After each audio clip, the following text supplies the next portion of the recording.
Olá, bom dia. O nosso Agro Pantanal já está no ar, com informações, novidades e muitas notícias sobre o homem e a mulher do campo.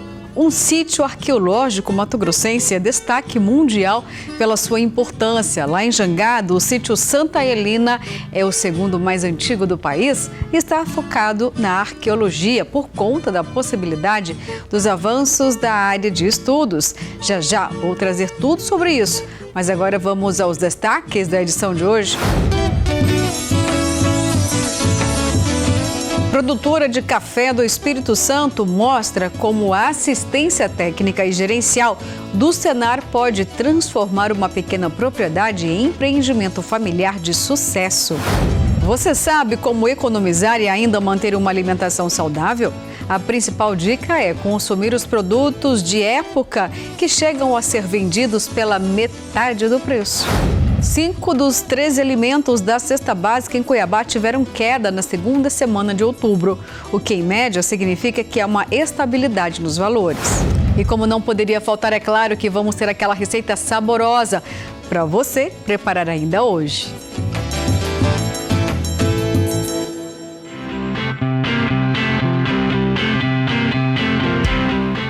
Vamos então à nossa primeira reportagem. História e ciência se misturam em um sítio arqueológico localizado no município de Jangada, a 82 quilômetros de Cuiabá.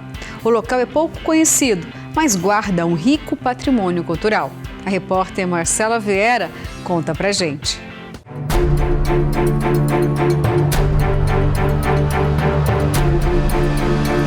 Um lugar cheio de energia, histórias e mistérios.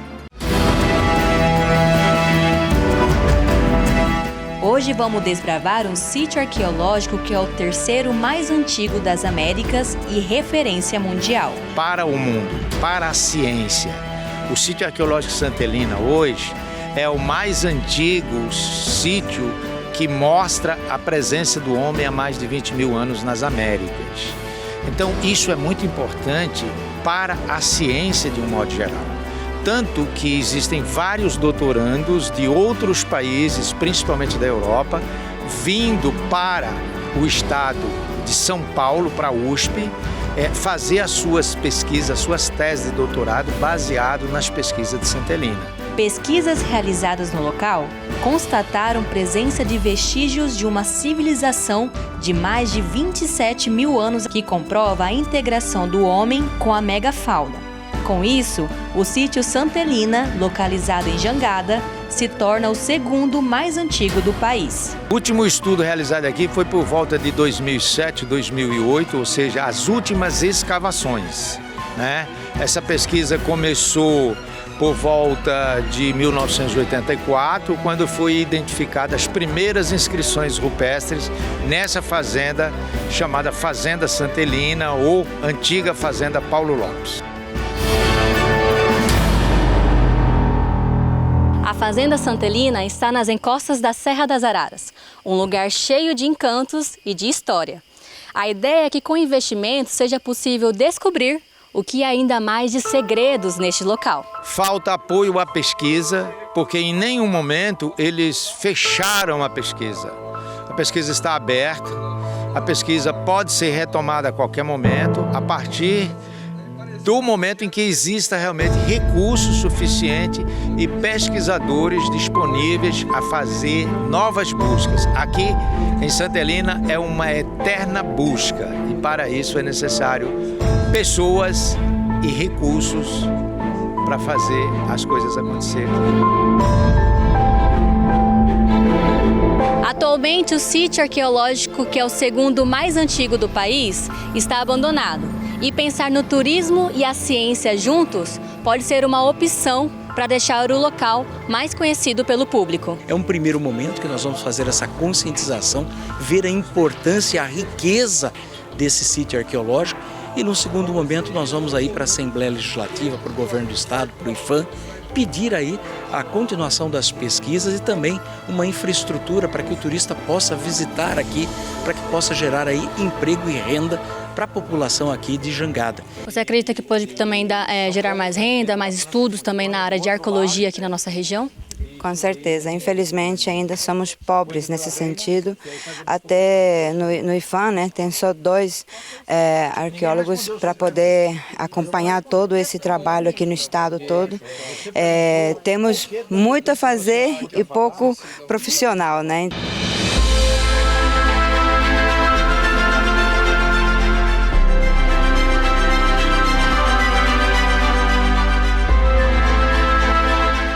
A expectativa é que, com o plano, Santa Helena possa se tornar um produto turístico em potencial. A nossa busca é para que ele se transforme num produto turístico. E se transformando num produto turístico, nós vamos receber uma média de 100 mil turistas por ano. Porque a maioria das pessoas que vem visitar aqui, vem visitar por curiosidade. E aqui não é lugar de curiosidade. Aqui é lugar de curioso e pesquisador. Que a curiosidade, ele pode, por exemplo, você viu que eu fiquei bem próximo das inscrições, mas não é permitido tocar numa inscrição dessa, porque um dedo suado pode causar um estrago numa inscrição de 2.500 anos. Então tem que ter todos esses cuidados e essa é a nossa grande preocupação. Estamos em conversação com o dono da fazenda, é uma área tombada pelo governo do estado, é uma área monitorada pelo IPHAN, mas que precisa sim ser feito algo hoje.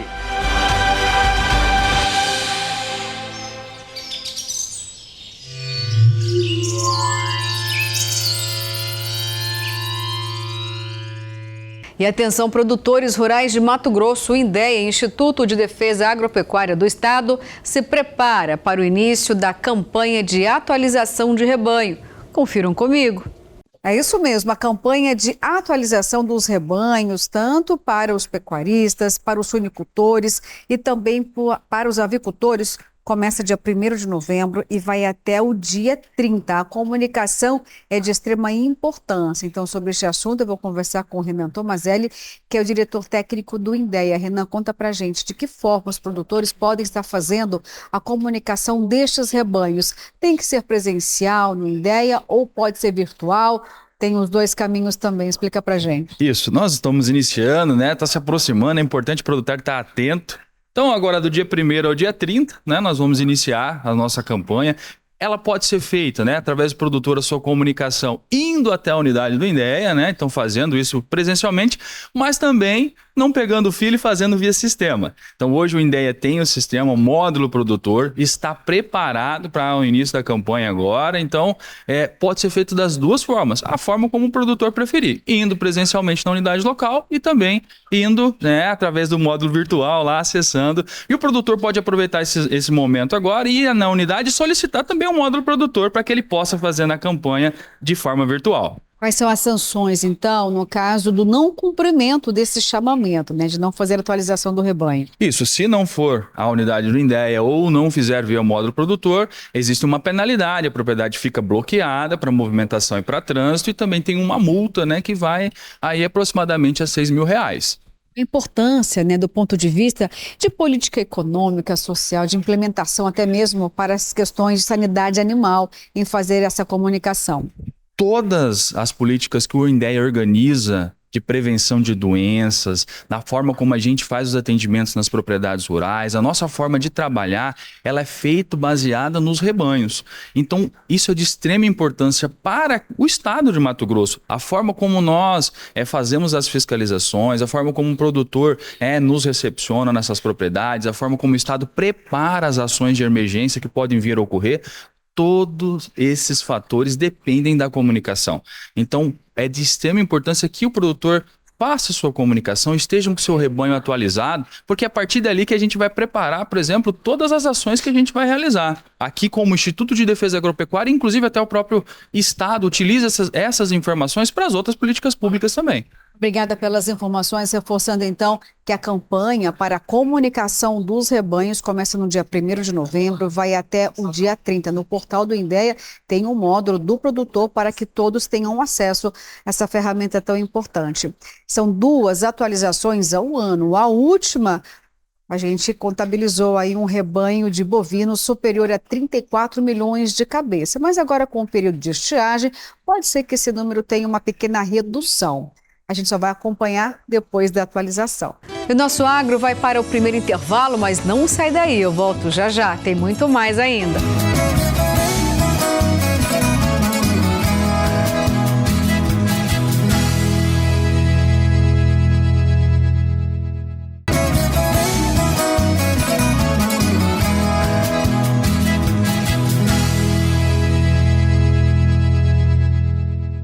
Olá, já voltamos bem rapidinho, né? E agora vamos para o estado do Espírito Santo com a equipe do Sistema CNA-Senar. Na cidade de Muqui, encontramos a Valquíria Maza, uma produtora de café que nos mostra como a assistência técnica e gerencial do Senar tem muita dedicação à agricultura, pode transformar uma pequena propriedade em um empreendimento familiar de sucesso.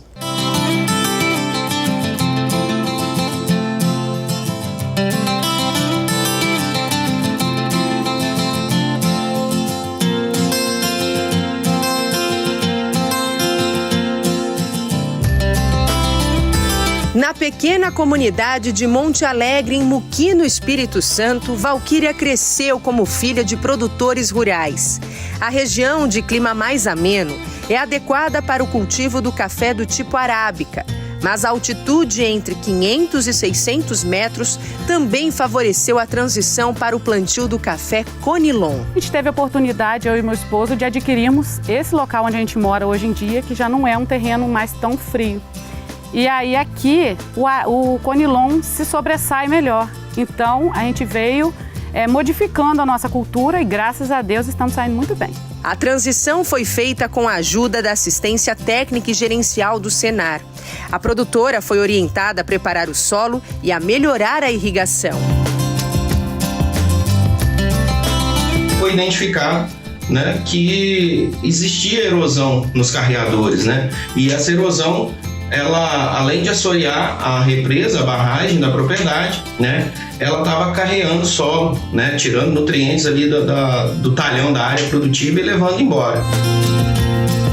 Entre as soluções implantadas, também foi feita a poda planejada das plantas de café. A gente acredita muito que poda e desbrota são ações, são manejos que vão trazer uma rentabilidade melhor para a cafeicultura. Eu aprendi muitas coisas com o manejo do café e com a ajuda do Senar, eu aprendi a colocar os gastos, o que entra, o que sai, né? O que a propriedade está me dando de lucro e o que ela está retornando para ela. É que o orgulho de Valquíria vai além das conquistas materiais, como uma casa maior, mais confortável e o telhado todo reformado. É que a propriedade dela é rica em água, um tesouro incalculável para uma agricultura sustentável.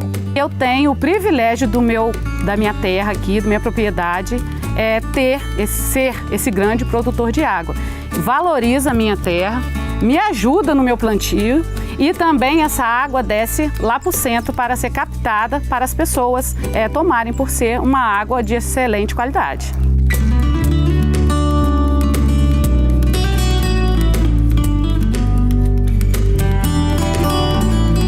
O café produzido na propriedade da Valquíria, no Espírito Santo, chega até esse estabelecimento, onde é triturado, moído e consumido na hora.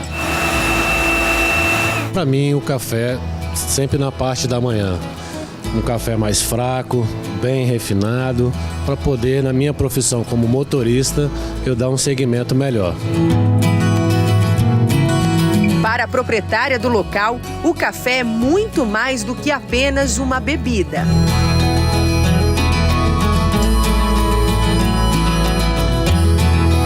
A gente sabe que uma grande reunião termina com um cafezinho, um bom almoço termina no cafezinho, um bom jantar também termina no cafezinho. Em média, vocês vendem quanto por mês? De 800 a 1.000 cafés por mês, entre os gelados e os coados.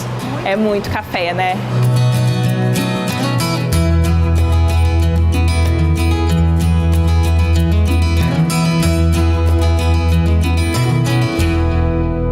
E agora chegou aquele momento especial, quadro Mito ou Verdade. Vamos à pergunta então desse domingão. A fruta orgânica é mais saudável que a não orgânica? Já eu respondo para você, hein? Vai pensando aí na resposta. Porque agora o nosso próximo assunto é capacitação no mercado de trabalho agrícola.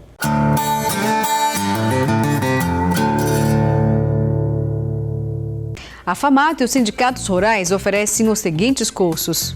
Vila Bela da Santíssima Trindade tem cultivo da mandioca, começa dia 6 e vai até o dia 10. Informações pelo 65 3259 1018. Em Santa Terezinha tem manejo de gado de corte, começa dia 6 e vai até o dia 10. Informações pelo 66-3554-1386.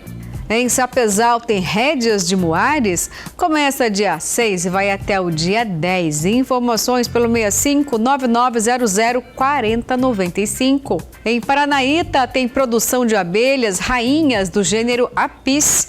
Começa dia 21 e vai até o dia 24 de novembro. Informações pelo 66-3563-1440. Em Nova Canaã do Norte tem planejamento e aproveitamento dos alimentos. Começa dia 6 e vai até o dia 10. Informações pelo 66-3551-1056.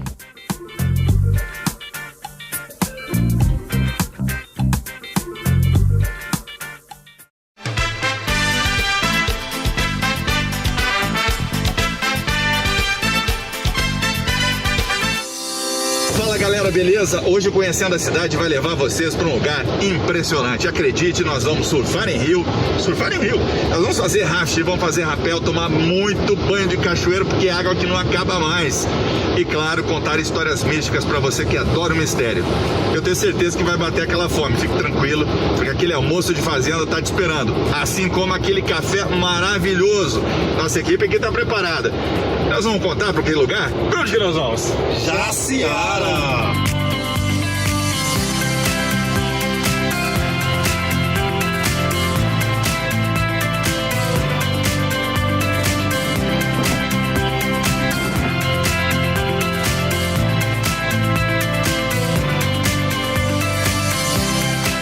De Cuiabá até Jaciara, indo de carro, é um pulo, 144 quilômetros. Uma cidade pequena, menos de 30 mil habitantes. O que é bom, porque fica fácil ir de um roteiro ao outro.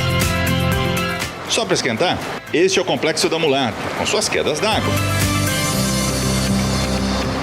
Lá você vai encontrar muitas corredeiras e largas. Para onde quer que se olhe, tem como encontrar um lugar bacana para, no mínimo, ficar com os pés na água e tomar aquele sol.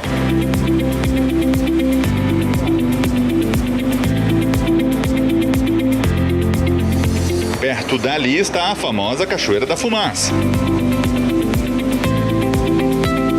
Não apenas majestosa, mas também o ponto de partida para um esporte super divertido, o rafting.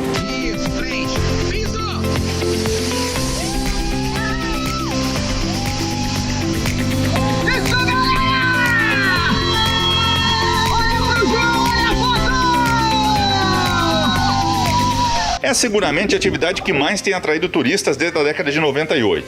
As empresas que operam no lugar conseguiram um nível de profissionalização que permite fazer dessa atividade muito acessível. Passeio bem tranquilo, ó. E aí, Fred? Ó, o Fredão tá aqui comigo. Ao longo dos anos a gente conseguiu atingir outros públicos. Hoje o rafting não é mais só para jovem, só para pessoas que estão procurando adrenalina, procurando emoção. Hoje nós conseguimos atender uma família com criança de 5 anos até uma senhora de 80, trazendo tranquilidade e paz. É uma atividade muito segura. Agora, se você quer algo mais individualizado, tá bom. Tem a canoagem. Pegue o remo, coloque o capacete, porque é pura emoção. Que cachoeira louca, chamando! Os vales são muito comuns na região. Isso abre caminho para outro esporte, rapel. E fica ainda mais sensacional quando feito em cachoeiras. Isso! Aí, muito bom, vai embora! Muito bom, vamos lá! Aqui é a Cachoeira da Fumaça. Tá bom, você quer algo mais tranquilo? Ok, balneários, ou seja, para todos os gostos. Por falar em gosto, essa altura do nosso passeio já dá para ir ao assentamento São Francisco. Lá a comunidade está aprendendo que o turismo rural é uma boa pedida. Que o diga a dona Maria Leni. Tá com as panelas no fogo para receber os turistas que querem conhecer o Vale do Chico. E é até bom que o almoço ainda não esteja pronto, porque dá tempo de rodarmos pela vizinhança. Boa parte do que a Leni leva à mesa sai da própria comunidade. Aqui, por exemplo, o cultivo de hortaliça ganhou força e gera renda para 3 famílias. E não muito longe tem um dos apiários do seu Antônio. Ele largou 2 empregos na cidade para viver da produção de mel. Eu posso te garantir que ele é um apaixonado pelo que faz. A gente fez uma reunião dentro da comunidade para ver quem tinha aptidão para trabalhar na apicultura.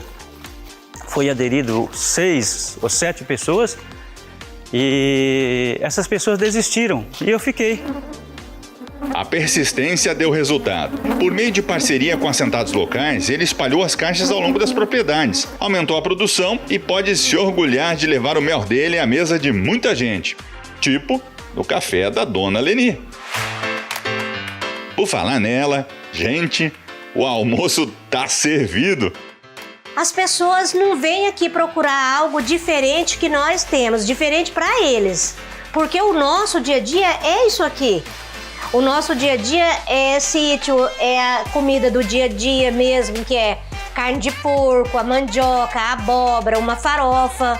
Então, para nós não foi difícil adaptar. Leni era costureira. Investir em turismo rural foi um acerto daqueles e ponto.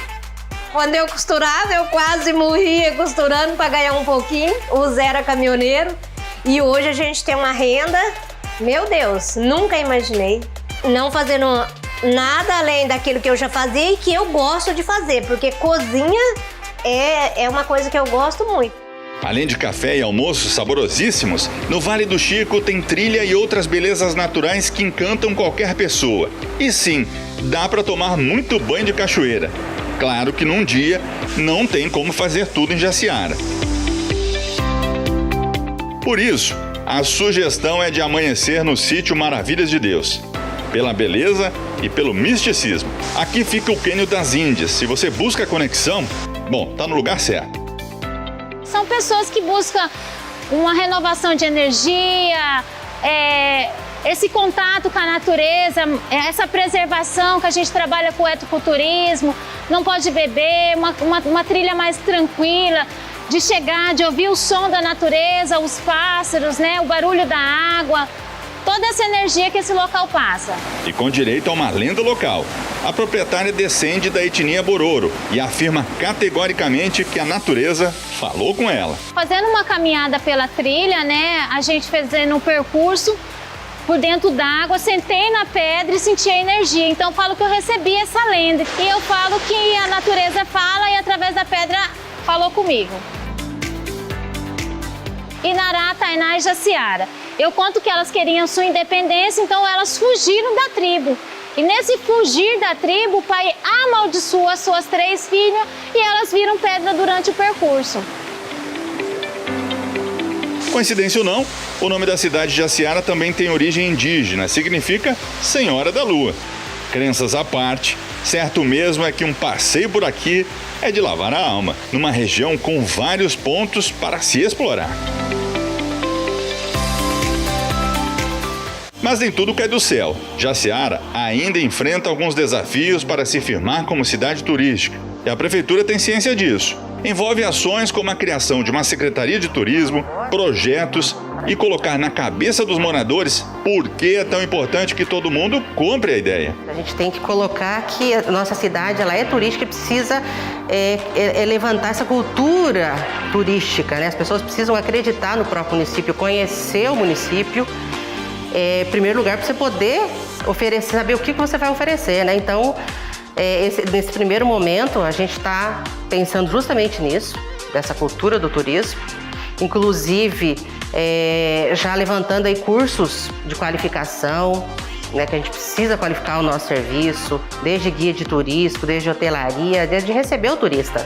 A gente precisa colocar na cabeça aqui que a gente tem que receber esse turista bem. Antigamente a gente vendia mais o rafting, que é o nosso principal produto turístico.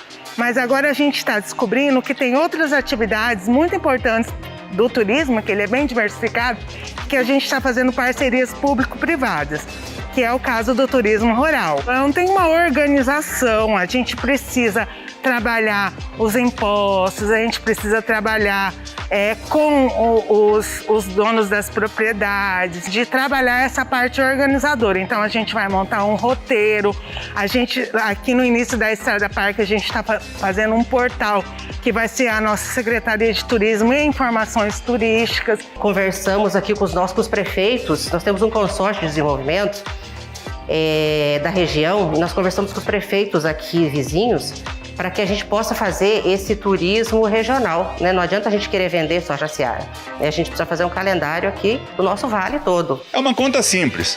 Mais turistas na cidade, mais dinheiro para a cidade. Certeza que o pessoal da hotelaria tá bem acordado para isso. Porque Jaciara, ela tem um potencial muito grande, né? E não melhora só para a rede hoteleira. Melhora para todos os segmentos do comércio, né? Consequentemente trazendo mais pessoas para Jaciara, melhora para o rafting, melhora para uma agência de viagens, né? Então isso traz mais pessoas para conhecer Jaciara, então melhora a economia local como um todo, né? Que o diga o Alex, outro empresário que sabe bem a importância de uma cidade com boa economia. Está melhorando devido às vendas, está aumentando. E vai melhorando, vai pegando mais funcionário, vai pagando mais imposto, vai gerando mais empregos. Cidade turística também precisa ser uma cidade de gente hospitaleira, simpática e que tem história para contar. É justamente por isso que vale a pena dar uma passada lá na casa da Dona Castorina. Ou melhor, no quintal da Dona Castorina. Olha aqui esta, ó. Ela está sempre na ponta do galho. Esta roseira é assim. É incomum. Hoje é apaixonada por rosas. Já foi tanto quanto pela educação. Começou a lecionar aos 14 anos de idade. Um fazendeiro, pesquisando qual era o melhor aluno, falaram para ele que era eu. E ele foi lá na casa do meu pai, pedir se ele deixava eu ir lecionar na fazenda dele. Aí papai foi lá na cozinha, me contou o caso. E qual era a resposta que eu tinha que dar para ele? Sim, senhor. É uma pena que nesta reportagem não dê para contar tudo sobre Dona Castorina. O que ela viveu merece ir para um livro de história. Mas tá tranquilo, dá para você ouvir ao vivo da própria Castorina quando for a Jaciara. Eu sou grata a Jaciara porque me deu muita coisa. Eu cheguei aqui, assim, eu posso dizer para você que eu sou feliz.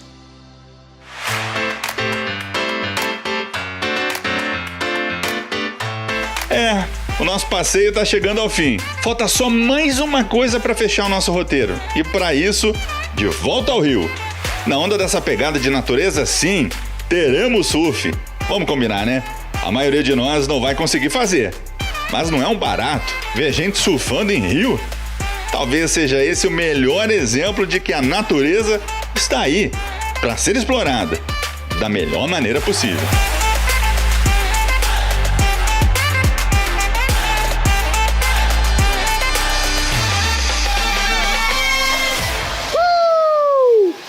Vamos lá!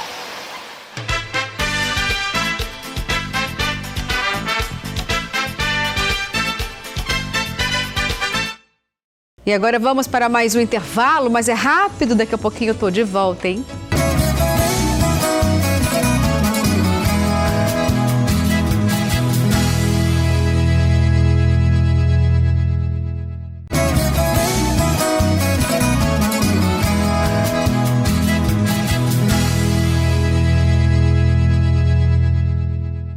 Você sabe como economizar e ainda manter uma alimentação saudável?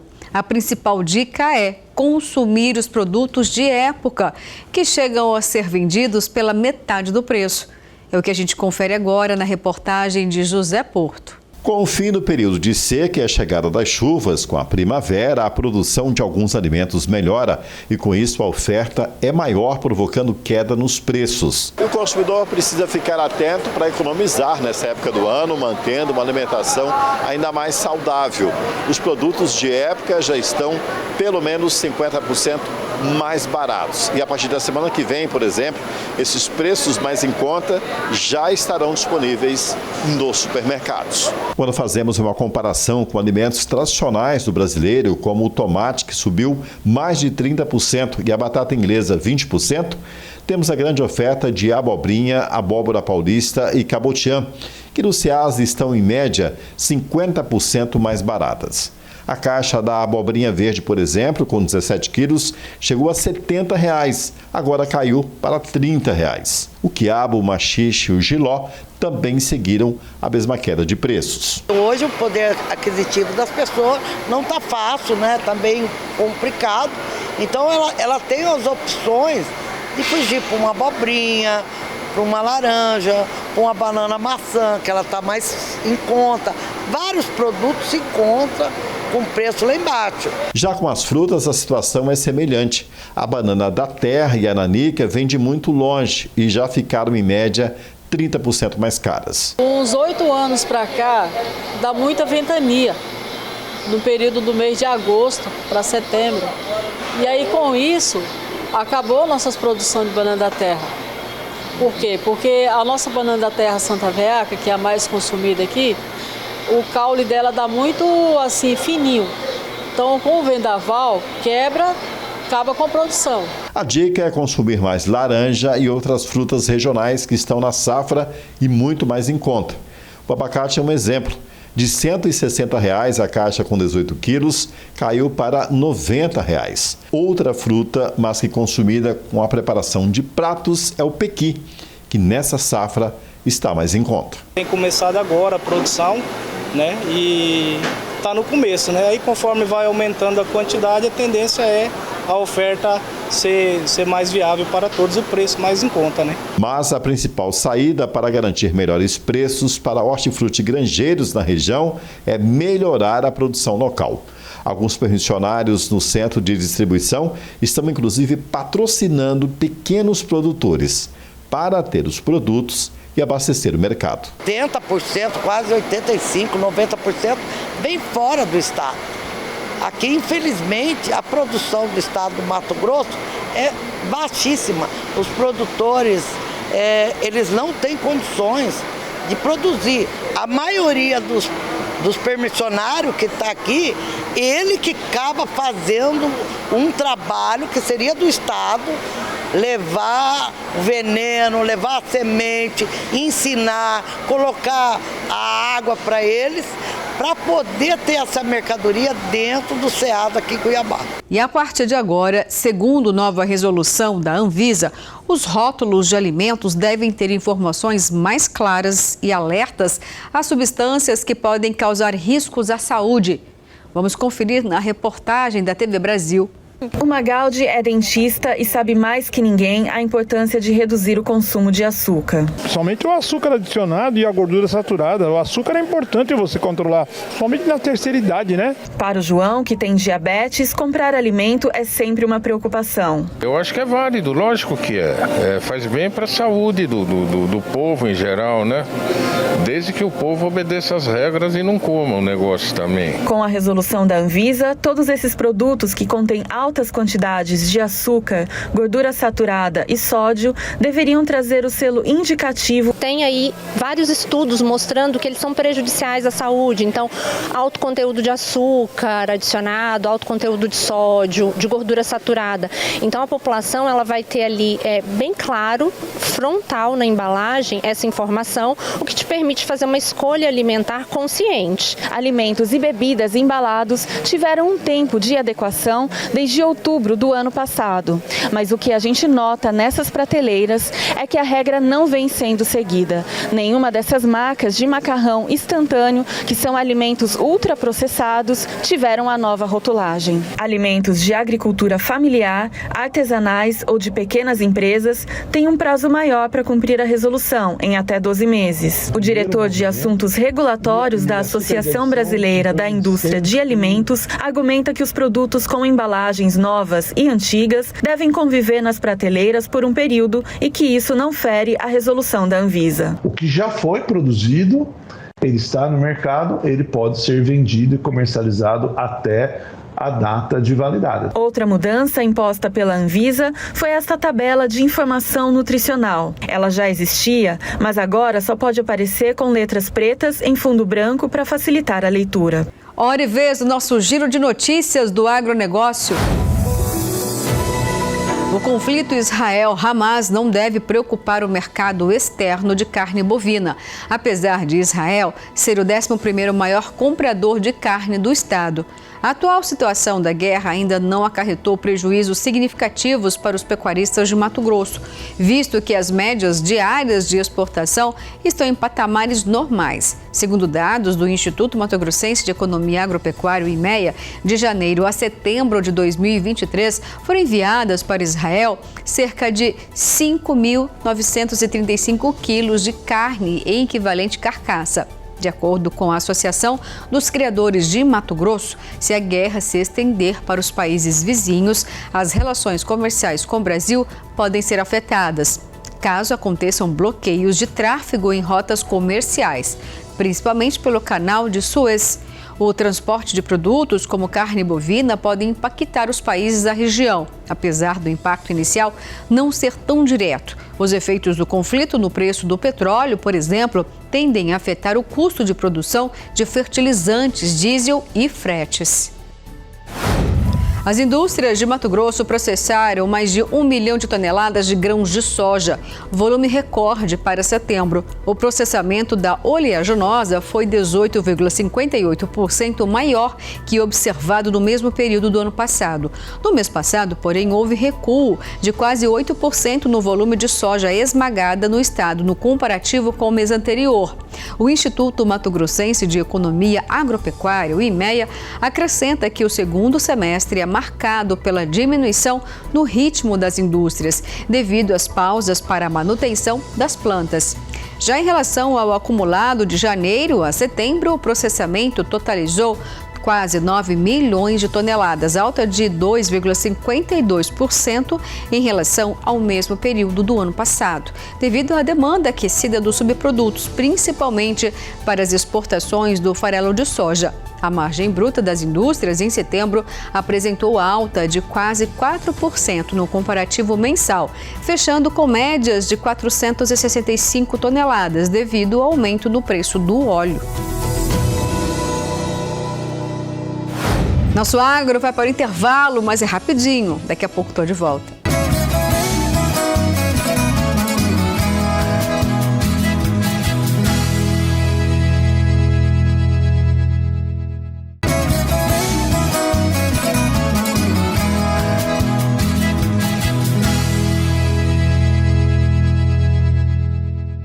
Olá, estamos de volta e 5 dos 13 alimentos da cesta básica em Cuiabá tiveram queda na segunda semana de outubro, o que em média significa que há uma estabilidade nos valores, mas o custo de alguns produtos continua subindo.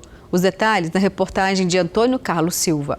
O preço do arroz aumentou 3,31% entre a primeira e a segunda semanas de outubro. Foram 2 aumentos seguidos para nós e agora deu uma parada, graças a Deus. O arroz ele vai ter uma conexão com o mercado internacional, no sentido de que nós estamos exportando mais o nosso arroz, então a tendência é de que os preços internos estejam um pouquinho mais altos. Assim como os nossos países aqui vizinhos, que também estão exportando, então a gente também importava uma parte deles, todo mundo direcionando esse arroz para os países no mercado internacional, então a tendência é de que o preço internamente aqui aumente. Já o valor da batata subiu 17,78%, apesar de estar 16,20% mais barata que a segunda semana de outubro de 2022. Toda mercadoria, quando é muita chuva, com certeza prejudica a qualidade da mercadoria.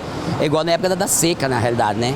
Tem vezes que tomate nós não conseguimos trabalhar com ele. Mesma coisa é a batata, é a cebola, é a cenoura, é o repolho. A batata vai ter esse aumento expressivo, principalmente pelo clima, que é um dos pontos que mais incidem sobre o preço dela. Então, as chuvas que caíram com bastante força em algumas regiões produtoras influenciou na forma como o preço está sendo visto agora.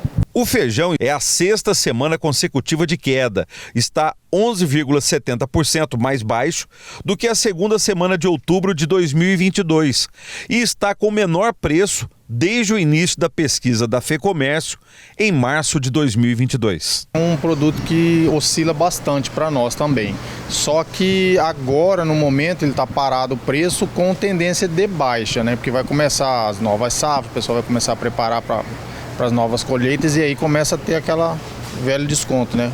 Já o feijão ele vai ter essa relação de oferta e demanda. No momento a gente tem a disponibilidade de 2 safras no mercado e uma demanda estabilizada, então os preços tendem a recuar um pouco para ajudar as vendas e a comercialização do feijão. Já o preço do leite caiu 5,92% na comparação com a primeira semana de outubro deste ano. É a 9ª queda consecutiva. O leite ele vai ter essa relação de diminuição em relação ao ano passado, principalmente, justamente pelo custo de produção, que vai estar bem mais baixo agora. Soja, o milho estão com um preço retraído, então eles vão incidir sobre a ração desses animais e aí o preço vai estar diminuindo. No total, 5 dos 13 alimentos da cesta básica tiveram queda de preço. Ela custou R$ 737,25, 0,51% maior que a primeira semana de outubro e 0,91% acima da segunda semana de outubro de 2022. Esse preço da cesta básica atualmente ele está em uma certa estabilidade, porque ele está variando ali em menos de 1%, seja para positivo ou para negativo. Então esse preço ele ajuda no consumo, principalmente para o que o consumidor vai ver de estabilidade no mercado. Assim como os institutos de pesquisa, o consumidor também tem que verificar os alimentos antes de comprar, seja o preço, seja a qualidade. Aqui eu pego fresquinho, da hora, tem coisas hidropônicas, então eu aproveito e venho na feira. A diferença é muito grande quando a cidade que você está ou que vai visitar é uma cidade que tem uma aglomeração de turistas, visitantes, né? E isso gera que eleva o preço. E aí quando você vê tem uma lista, tem algo para comprar, você tem que associar várias outras coisas e buscar um lugar melhor. O planejamento e estudar os preços que ele pode, até onde ele consegue verificar na sua região, é um dos mais importantes, para ele conseguir usar os ativos de melhor forma e verificar quais os preços estão sendo usados nos supermercados. Na Assembleia Legislativa, uma reunião na Comissão de Meio Ambiente discutiu a situação dos incêndios no Pantanal. O fogo atingiu o Parque Estadual no Encontro das Águas, que possui a maior concentração de onças pintadas do mundo. Confiram comigo. De fato, o incêndio no Pantanal é novamente muito preocupante. Iniciou no dia 1º de outubro. Houve a contenção das chamas, mas depois, diante da situação climática adversa, as chamas voltaram no parque, atingindo principalmente o Parque Encontro das Águas, que abriga um santuário, o maior número de onças pintadas do mundo. No momento, várias forças estão atuando no combate às chamas, reunindo a Secretaria de Meio Ambiente através de brigadistas, o Corpo de Bombeiros e agora pode entrar também a Marinha do Brasil. Para que essa implementação aconteça de uma forma mais rápida e com a concentração de forças, aconteceu hoje uma reunião na Assembleia Legislativa com a Comissão de Meio Ambiente, reunindo o Parlamento Estadual, juntamente com a presença do senador Wellington Fagundes, intercedendo para que 100 brigadistas da Marinha do Brasil atuem de forma imediata no Pantanal. No local, pelo menos 20 mil hectares já foram consumidos pelas chamas. Nada mais do que a participação de todos, os ribeirinhos, quilombolas, as entidades, o Sesc Pantanal teve um papel fundamental ano passado. Então é isso que a gente precisa fazer, reativar toda aquela mobilização que foi feita com muito sucesso há 3 ou 4 anos atrás. No Pantanal, quando o incêndio pega numa área aí que é difícil acesso, você não consegue nem colocar os bombeiros dentro da área, porque eles não conseguem se locomover lá, não tem acessibilidade para que eles possam fazer isso.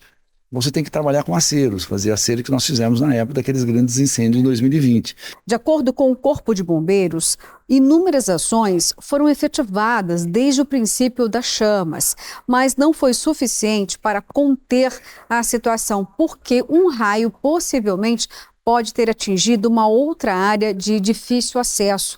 Essa informação foi repassada com base em análise de imagens por satélite. Nós deslocamos equipes para poder acessar essa frente ao qual não conseguimos acesso. Empregamos o helicóptero do Sopaer para poder fazer uma avaliação, bem como tentar lançar essas equipes em campo, e percebemos que essas equipes não conseguiriam ser lançadas e progredir dentro de campo por conta do local, do tipo de terreno, né? E foi estabelecida uma estratégia de combate indireto. A causa a gente precisaria de uma perícia. De forma empírica, nós levantamos dentro da plataforma que tiveram-se formações sendo registradas antes do dia 1º de outubro, que possibilitou ali, depois da saída das formações, um registro de focos dentro de uma área confinada que não tem acesso ao homem. Então a gente subentende que pode ser por conta de uma origem natural, realmente, de raio, que possibilitou ali esse incêndio. Pela imagem Sentinel-2, que é um satélite que nos dá o indicativo de área queimada, o último satélite de 18 de outubro, ele dá uma área de queimada de mais de 16 mil hectares. Desses 16 mil hectares, 9 mil hectares, mais de 9 mil, são fora do parque, Encontro das Águas, e dentro do parque são um pouco mais de 7 mil hectares. O cenário que se tenta impedir que aconteça é aquele dramático e trágico do ano de 2020. À época, 4 milhões de hectares foram consumidos pelas chamas. E chegou a hora de mais uma super receita tentadora para você fazer aí na sua casa ou na fazenda. Sabores do Cerrado.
Delícia de receita, né? Sempre maravilhosa. E agora vamos à resposta do quadro Mito ou Verdade deste domingo, chegando pra gente aí. A fruta orgânica é mais saudável que a não orgânica? É mito, gente. O valor nutricional da fruta orgânica é exatamente o mesmo do que da fruta não orgânica. Neste sentido, o fato de consumir alimentos orgânicos não o torna mais saudável. No entanto, devemos dizer que optar por frutas orgânicas é favorável para o ambiente e para a sustentabilidade do nosso planeta. E assim termina o nosso Agro Pantanal de hoje. Obrigada pela sua companhia. Tenha um excelente final de semana.